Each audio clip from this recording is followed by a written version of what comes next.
په تعلیمي ادارو کې د جنکو په هاسټلونو کې استادان د خپلو جنکو شاګردانو سره څه کارونه کوي، هغوی په کومه طریقه ناروا کارونو ته هڅوي او له دې سره سره نورې جنکۍ د امتحانونو په وخت کې ولې خپل استادان مجبوروي چې ناروا کارونه ورسره وکړي او د هغې په بدل کې دوی ته ښې نمبرې ورکړي. په همدې اړه مو تاسو ته د یو څو جنکو نظر راخیستی دی او په ویډیو کې راسره وګورئ چې په تعلیمي ادارو کې څنګه ناروا کارونه کیږي. قدرمنو او نازنینو لیدونکو، په سلامونو مو هرکلی کوم. الله دې وکړي چې روغ او جوړ به اوسئ. دوستانو، که تاسو زموږ د چینل دا ویډیو په اول ځل ګورئ نو مهرباني وکړئ زموږ چینل پښتون ټایم در سره همدا اوس سبسکرایب کړئ چې په آینده کې زموږ نورې داسې مفیدې او معلوماتي ویډیوګانې تاسو ته په وخت در ورسیږي. قدرمنو دوستانو، لکه څنګه چې تاسو ته معلومه ده چې زموږ او ستاسو په معاشره کې د ښځو په تعلیم باندې ډیر زور ورکول کیږي او هر سړی دا کوشش کوي او وایي چې په ښځو باندې تعلیم وکړي، خو له جنکو او ماشومانو سره چې په تعلیمي ادارو کې کوم کارونه کیږي د دې په باره کې چې نن موږ یو ریپورت واورېدو، په هغې باندې موږ ډیر زیات خفه شو.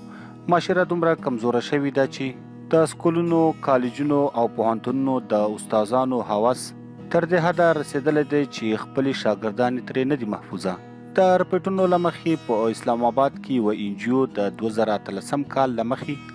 د هغو ښځو لپاره یو هیلپ لاین سرویس جوړ کړی و، له کومو ښځو سره چې په مختلفو طریقو د بدکارۍ کوشش کېدل.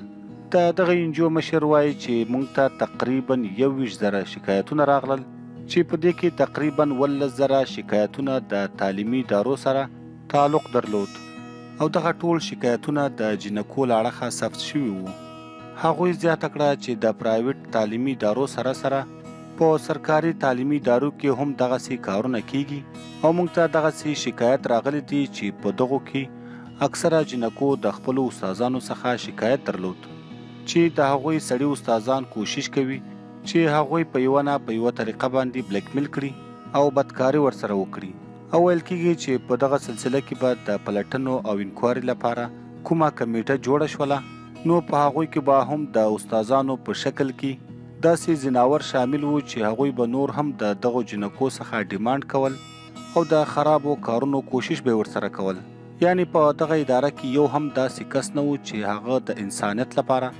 کار کړی وای. په دغه ریپورت کې وجنی وایي چې له ماشومتوب نه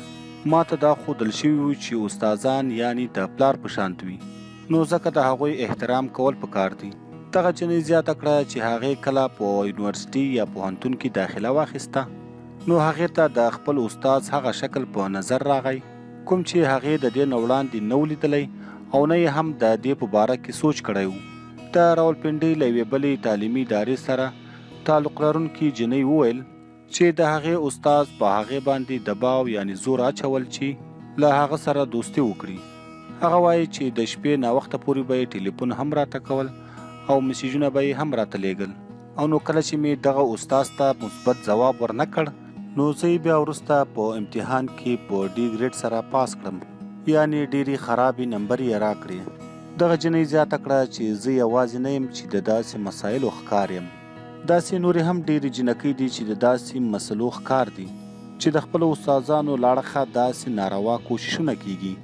یو بلې جنۍ وویل چې د یونیورسټي لخوا جوړې شوې کمیټۍ هم اکثر د جنکو په حق کې فیصله نه کوي،